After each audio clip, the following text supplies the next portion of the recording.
everyone. Welcome back to the Everyday Wholeness Show with the beautiful Janet Uribe and myself, Karen Stultz, where we talk about the wholeness that is you. In every area of your life, you are whole, whatever that might mean for you, right, Janet? Oh, yes, absolutely, at all times. Guys, I sound sick today. I'm sure you can tell. And in the past, when I have gotten sick, there'd be tons of judgment. You haven't been taking care of your body, you haven't been eating well, you haven't been sleeping well. And all of those having not dones are what led me here with great purpose, because I'm here with, like, I don't know, I'm sure we've recorded other sessions where I've had a sinus infection on here. This is at least got to be the third or fourth one. Okay. And so here I am, this healer, this coach who's sick again. And I know what it's about. And in this specific case, it is about congestion. Congestion of, I mean, you are congested a little bit, but not in the lungs, I guess. Yeah, not in the lungs. I mean, in the lungs, yes. And in the sinus cavity and in the sinus cavity. So like, look at this. Okay, guys, look at where most of this congestion is. And so if you think about this, and as I sat here and did my work this morning around it, and did get some relief this morning when I was working on it, it was really focused around the fact that I have this tendency to accumulate a lot of information and not use it. I also have this tendency to chase a lot of sparkly objects. Oh, don't we all though? I mean, honestly, don't people who are in our profession of healing, coaching, mentoring, and trying to make the world a better place, this is something that most of us who are still moving forward are having that issue with. Yeah. Yeah.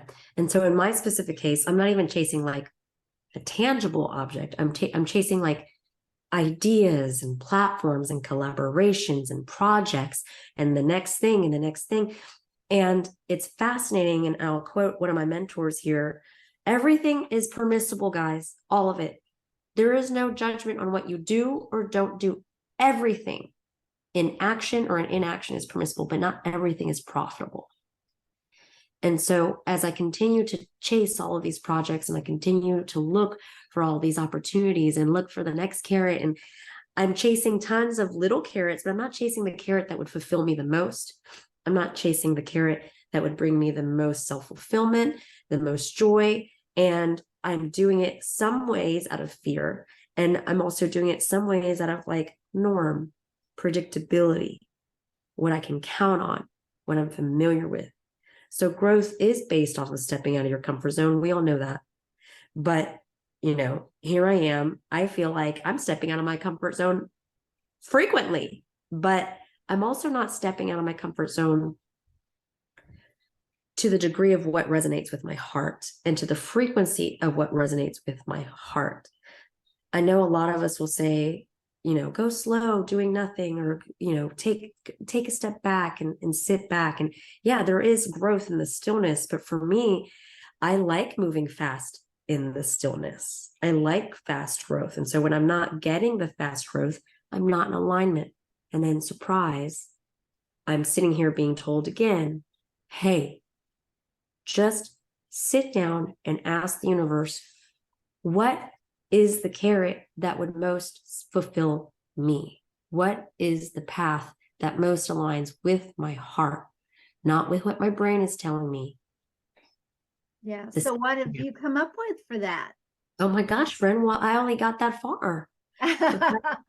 You get clarity. You're sitting there doing the message and listening, but I'm also looking at like the physical clutter that I have been experiencing in my life, and in like my room, I have this corner of papers that I need to go through. And then I'm also in the middle of a move. So I'm at this great precipice. It's a beautiful precipice of what are you taking with you to the new reality, and what are you leaving behind or sending somewhere else? And that's the key, isn't it? It's to recognize that oftentimes simply by cleaning the clutter around you, the physical clutter, it will clear the mental clutter that is going on. Yeah. And sometimes though, sometimes having that clutter is keeping us nice and safe. We can use that as a wonderful excuse. Oh, absolutely. I've used that thing as my excuse so many times. Yeah, we all have. Yeah. Once I get this clear, but I'm not going to clear it because it's a great excuse.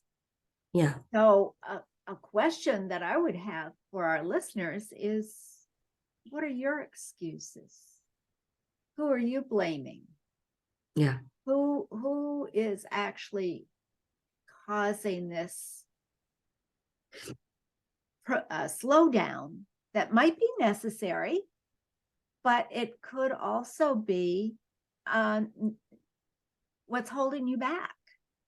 So who is causing that? Yeah.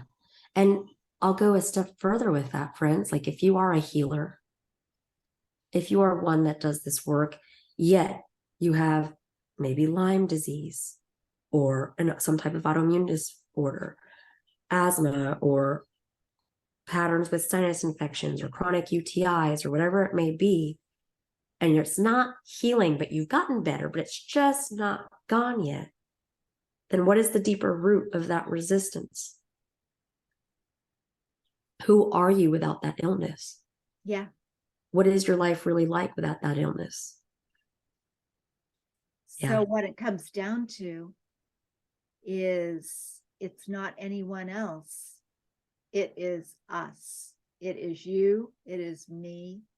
It is us. Yeah. There are people that contribute to the clutter, to the confusion, to the sinus infection. It could be mold in the house. It could be any number of things.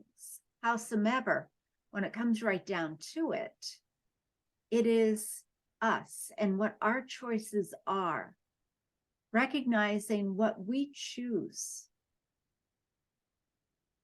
Yeah. That is the key. Do you want to let go of these excuses, or do you want to hang on to them? And there is no right or wrong here. There is absolutely no right or wrong. There is no judgment in the matter, because sometimes they serve you in a way that is much more powerful and much more meaningful for you. Yeah. And that's Absolutely. okay. Absolutely. And friends, I'm going to tell you something. There's also a tendency in the holistic world to completely ignore the fact that there's a physical need. We don't, we came in here to have a physical experience. And so you can work through spirit. You can heal that way. You can heal through the mind, and you can heal through the physical. So like one of my specific lessons here also is, all right, I woke up, the symptoms are officially worse. Janet, it's okay to call a doctor officially. Like typically I'm going to go a more natural route. I'm going to do diet. I'm going to do oils. I'm going to, breathe. I'm going to sit in stillness. I'm going to do my emotional work around it. But bringing in a physical assistance is also permissible. It just means I get to heal through spirit. I get to heal through mind. And by the way, I also get to heal through the physical. So I know a lot of times, and even so, if you're not anti-doctor, a lot of times, and I can feel the energy of this one, there's a lot of y'all out there that delay and avoid and just don't go. You just don't go. But you don't even recognize that there's even sacredness in the act of going. First of all, you don't even know who you'll meet when you're there. You don't even know what interaction you'll have with the human being or the doctor, just even vibrationally while you're there. Yeah. What do you bring while you're there? So friends, instead of sitting there and dealing with the pain or the trauma or the illness, it's allowed. Go to the doctor. It is part of your physical reality. It's also very important to, when you are hurting, when you are physically hurting, and you say, I know this is emotional. I know that no doctor is really, I know. guess what? You don't know, or you wouldn't be feeling this way, right? Yeah. Yeah. There's more there. So how do you, what do you need to do? It isn't even a how. What do you need to do to let go of this pain now so that you can be open to hearing the answers coming through spirit better? Yeah. And that is getting medicine. It is going to the doctor, or it could be essential oils. But if you've gone through all of these physical things and they're not really helping you, call the doctor. Absolutely. Yeah. And I want to go into what you just went into, because you just said it's emotional. Friends, I mean, the body's going to show you when it hasn't been addressed. Exactly. It's going to show you. So what could it possibly look like to even be more proactive on the front end? And the moment you notice emotional pain, addressing that and getting assistance for that. Yeah. Yeah. I know a lot of people have come to me and said, I know I have it all down. I know what I need to do. I know what I'm supposed to do. I know that I am hurting, and all of this hurt is keeping me from doing what I need to do. Yeah. This is not always helpful. There is no judgment there. It is absolutely making the decision, putting that stake in the ground. And the same thing, and I know I've talked about my broken foot and shattered ankle, or vice versa, whichever it was. I don't know. It doesn't matter. It doesn't matter. But I knew that I was going into shock. I knew that this was not a good situation and that I needed to go to the ER. I needed a doctor. Yeah. However, when the doctor said, wear the boot 24/7, whenever you're standing up, use the crutches, wear the boot, I said, the rest of my body is hurting because I'm wearing this boot. This does not make sense. I am privileged. I am so fortunate. I am in a job I can work from home. Therefore, I am going to sit here, keep my foot elevated, put ice on it, wrap it upon occasion, use essential oils, and only wear the boot when I go out walking around the street. And it healed just fine. So it is a case of recognizing and not saying, I'm going to tough my way through it. No. Yeah. It's crazy that we do that, because it's also a form of self-abuse. Like, we actually get to a place where we get okay with not being okay. Mm-hmm. Right? Where we will tend to a shattered ankle, Mm-hmm. we'll tend to productive infection, we'll tend to it when it's real obvious. But when it's just there emotionally, we don't stop and tend to it. We push through. And that's why it shows up in our body. Yeah. That's why. Yeah, guys. And I am here to tell you, I am aware of this. But sometimes I get so busy. Look at how this correlates. Chasing so many carrots that I will push through and ignore what is really going on.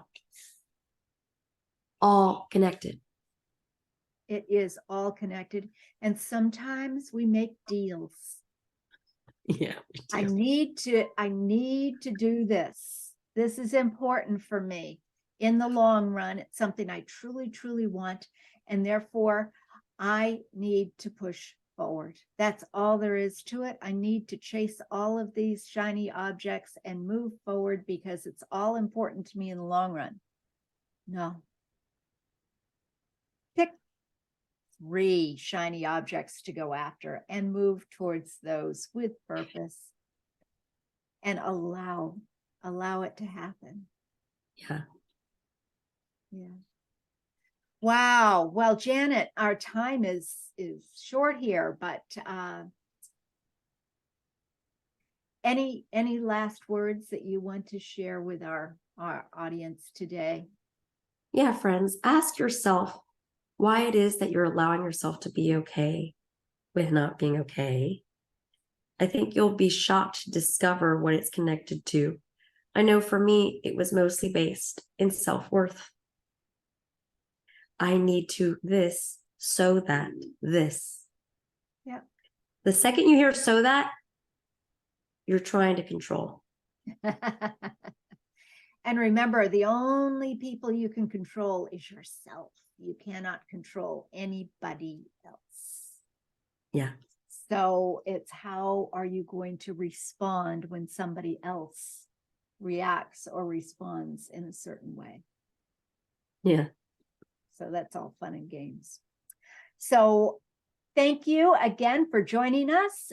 Be sure to sign up for the Magical Tea Party at KarenStultz.com/tea party.